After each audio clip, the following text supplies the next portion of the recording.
السلام علیکم ورحمۃ اللہ وبرکاتہ۔ الحمد للہ رب العالمین والصلاة والسلام علی سید الانبیاء والمرسلین وعلی آلہ واصحابہ اجمعین، اما بعد فاعوذ باللہ من الشیطان الرجیم، بسم اللہ الرحمن الرحیم۔ تلک الایام نداولها بین الناس، صدق اللہ العظیم۔ مقتل کی طرف اب جاتے ہیں اے موت تیرے لب چوم کے ہم، مقتل کی طرف اب جاتے ہیں اے موت تیرے لب چوم کے ہم، لے جام شہادت پیتے ہیں ساقی کی ادا پر جھوم کے ہم شمع یقین کے پروانے شوروں سے محبت کرتے ہیں، اے عزیز ہماری راہوں سے ہٹ ہم موت کی عزت کرتے ہیں۔ محترم و مکرم علماء کرام اور دور دراز سے تشریف لانے والے مہمانان اعظام اور میرے محبوب و مشفق اساتذہ کرام، آج میں آپ حضرات کے سامنے ہندوستان کے مسلمانوں پر ہونے والے سیاسی ظلم و ستم اور دین اسلام کو جڑ سے ختم کرنے کی ناپاک اور گھناؤنی سازش کے عنوان پر کچھ لب کشائی کرنا چاہتا ہوں۔ امید ہے کہ بغور سماعت فرمائیں۔ وہ ہندوستان جس کے حریت کے باغ کو مسلمانوں نے اپنے خون جگر سے سینچا تھا، وہ ہندوستان جس کی آزادی کے خاطر بحرنائے آشنا ساحل میں کود پڑے تھے اور موجوں سے کھیلتے ہوئے منجھدار تک جا پہنچے، بے پناہ قربانیوں کے ذریعے اس کو پروان چڑھایا تھا۔ مگر میں جب تاریخ کے اوراق کو گردانوں تو 16ویں صدی ختم ہونے کو ہے، سلطنت مغلیہ کے چراغ ٹمٹما رہا ہے، سفید فاموں کا تجارتی قافلہ ہندوستان میں آ چکا ہے، انگریز ناپاک ارادے اور ایٹم بم کی شکل اختیار کر رہا ہے اور تجارت کا حسین لبادہ خاردار شکنجے میں تبدیل ہو رہا ہے۔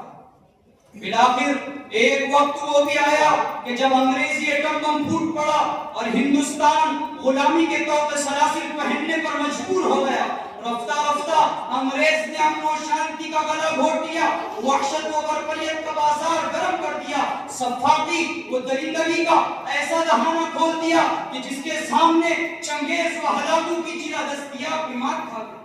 مگر آخر کب تک؟ جب ظلم و ستم کا پانی سر سے اونچا ہو گیا اور اس کی آوارہ موجیں قصر اسلامی کی دیواروں سے ٹکرانے لگی، تو محمد بن قاسم کی غیرت اور صلاح الدین ایوبی کی ایمانی فراست جاگ اٹھی اور مسلم قائدین کو للکارتے ہوئے کہا، اٹھو صلاح الدین ایوبی کے فرزندوں کہ اس غازی کے افسانے کو دہرانے کا وقت آیا، جوانان وطن اٹھو، کمر بردوش ہو جاؤ، قتال فی سبیل اللہ کر جانے کا وقت آیا۔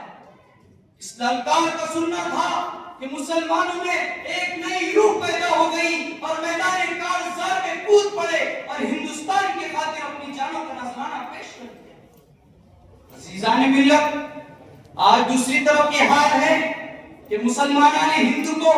ہندوستان میں ظلم و ستم کا نشانہ بنایا جا رہا ہے۔ مجھ سے زیادہ آپ اس بات سے واقف ہے کہ کبھی تو ہمارے خلاف طلاق ثلاثہ کا مسئلہ لایا جاتا ہے، کبھی ہمارے بہن بیٹیوں کو حجاب کے نام پر کالج میں اسکول میں داخل ہونے سے روکا جاتا ہے، کبھی ہماری بابری مسجد کو ہم سے چھین کر وہاں مندر کو تعمیر کیا جاتا ہے، کبھی ہمارے نوجوانوں کو بیجا جیلوں میں ٹھوسا جاتا ہے، کبھی GRS کا نعرہ بلند کرنے پر ہم کو مجبور کیا جاتا ہے، کبھی ہمارے مدارس، مساجد اور خانقاہوں کے انہدام کا ناپاک منصوبہ بنایا جاتا ہے، کبھی اوقاف کا مسئلہ لا کر ہماری زمینوں پر غاصبانہ حملہ کیا جاتا ہے، کبھی آئینہ محمد کے نام پر کارروائی کی جاتی ہے، کبھی وقف بورڈ کے خلاف بندے قوانین نافذ کر کر مسلمانوں کو دلی ضرر پہنچائی جاتی ہے، تو کبھی ہمارے کلیم صدیقی کو داعی اسلام کے نام پر مجرم قرار دیا جاتا ہے، تو کبھی NRC کے نام پر کالا قانون لایا جاتا ہے،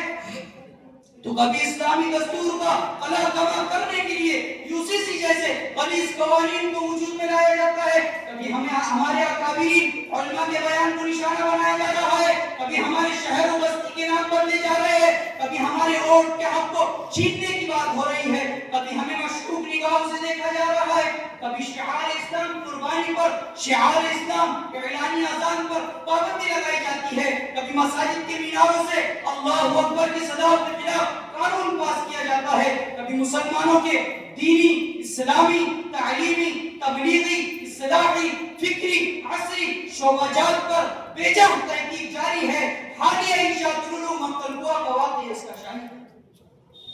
ارے مسلمانوں کے احسان کو فراموش کرنے والوں، جاؤ تاریخ سے پوچھو کہ ملک کی آزادی میں کثیر تعداد علماء دیوبند کی تھی. یہ وہی علماء دیوبند ہیں جنہیں مولانا اسماعیل شہید کہا جاتا ہے، حاجی امداد اللہ مہاجر مکی کہا جاتا ہے، حافظ ثانی شہید کہا جاتا ہے، مولانا قاسم نانوتوی کہا جاتا ہے، مولانا رشید احمد گنگوہی کہا جاتا ہے، مولانا سید عطاءاللہ شاہ بخاری کہا جاتا ہے، مولانا عبید اللہ سندھی کہا جاتا ہے، مولانا حسین احمد مکی کہا جاتا ہے. ملت اسلامیہ کے پاسبانوں، آج ضرورت ہے کہ تم ہوش میں آ جاؤ اور خواب غفلت سے بیدار ہو جاؤ. آج ضرورت ہے کہ تم وقت کے ٹیپو سلطان بن جاؤ، تم وقت کے حسین احمد مکی بن جاؤ اور ظالم کو بتا دو کہ مسلمان سب کچھ برداشت کر سکتا ہے لیکن دین اسلام کو مغلوب کرنے کی ناپاک کوشش میں تمہاری کامیابی ہرگز برداشت نہیں کر سکتا. چنانچہ میں مسلمانوں عالم سے کہنا چاہتا ہوں، اٹھ شیر مجاہد ہوش میں آ، تعمیر خلافت پیدا کر. کیوں فرقے ہوتا ہے، اب ایک جماعت کو پیدا کر. ترقی کی ترقی دنیا میں اسباب تجارت پیدا کر، قارون کی دولت ٹھکرا دے، عثمان کی دولت پیدا کر. اور دل سے کیا کہنا، گھبرائے نہ، حالات بدلنے والے ہیں. جو کاٹے بن کر آئے تھے وہ لمحے ڈلنے والے ہیں. مظلوموں کی آہوں نے شولوں کی دیریں پہنی ہیں. اب جال قفس فریادوں کے اب سڑنے گلنے والے ہیں. ہمت نہیں طوفانوں میں جذبوں کو ہمارے چھین سکے. تو جتنا ہم سے الجھے گا ہم اور بچلنے والے. واخر دعوانا